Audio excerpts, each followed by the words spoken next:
बीडच्या आष्टी तालुक्यातील हातोला गावात ओबीसी समाजाच्या माध्यमातून धनंजय मुंडेंच्या प्रतिमेला दुग्धाभिषेक घडण्यात आलाय। मागील काही दिवसांमध्ये मनोज जरांगे पाटील यांच्यासह समर्थकांकडून ओबीसी नेत्यांना टार्गेट केले जाते। यात प्रामुख्याने धनंजय मुंडे यांना लक्ष्य केले जाते। त्यामुळे जरांगे पाटील आणि समर्थकांनी बिनबुडाचे आरोप थांबवावे अशी मागणी करत आष्टी तालुक्यातील हातोला गावात धनंजय मुंडेंच्या प्रतिमेला हा दुग्धाभिषेक घालण्यात आलाय। यामध्ये गावातील ज्येष्ठ नागरिकांनी पुढाकार घेत आपला सहभाग नोंदवला।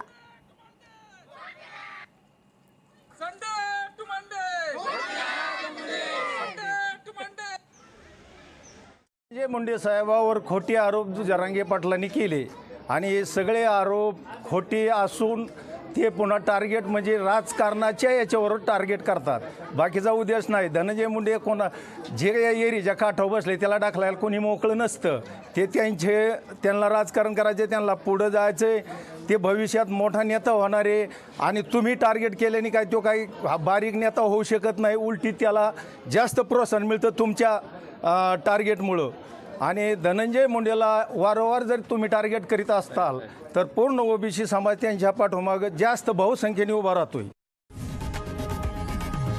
लोकशाही मराठी ऐका, पहा, जागरूक रहा।